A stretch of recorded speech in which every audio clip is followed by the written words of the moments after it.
Friends, તો આજે હું તમને એક નવી રેસીપી બતાવવાની છું. તો આ જામફળ છે તો એ પાકી ગયું છે. જો છોકરાઓ ખાઈ ના ને તો થઈ જાય, તો આપણે એની ચટણી બનાવવાના છે. તો તમને ઇન્ગ્રીડિયન્ટ બતાવી દઉં. મરચાં લીધા છે, આદું લીધું છે અને ધાણા લીધા છે. તો પહેલાં આપણે એના ઉપર નીચેના આવી રીતે ડીચા કરી નાખવાના. હવે એને કાપી લઈશું આપણે.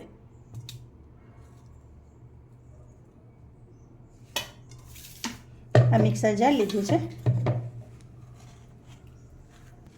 હવે આપણે આના ટુકડા કરી લેવાના, અને એના બિયા તમને ના પસંદ હોય ને તો બિયા વગર પણ તમે કરી શકો, પણ બિયા ક્રશ થઈ જશે એટલે રહેવા દેવાના. આ ધાણા છે એ ધોઈને લીધા છે, એટલે આદુનો ટુકડો છે એ આપણે એડ કરી દઈશું. અને તીખા તમારા ટેસ્ટ પ્રમાણે તમારે એડ કરવાના. હું 3 મરચાં એડ કરીશ.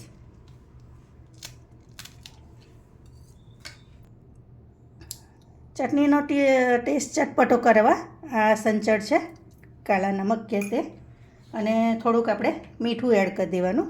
તો મીઠું જો અડધી ચમચી જેટલું લીધું છે, એ તમારા ટેસ્ટ પ્રમાણે. હવે આપણે એને પીસી લઈએ. તો જો ફ્રેન્ડ્સ, આપણી ચટણી રેડી છે, અને ચટણી આવી દરદરી રાખવાની. તો ફ્રેન્ડ્સ, આપણી ચટણી તૈયાર છે. તો જુઓ, ચટણી આપણી રેડી છે. ગાર્નિશિંગ માટે મેં પાલકનું પાક મૂક્યું છે.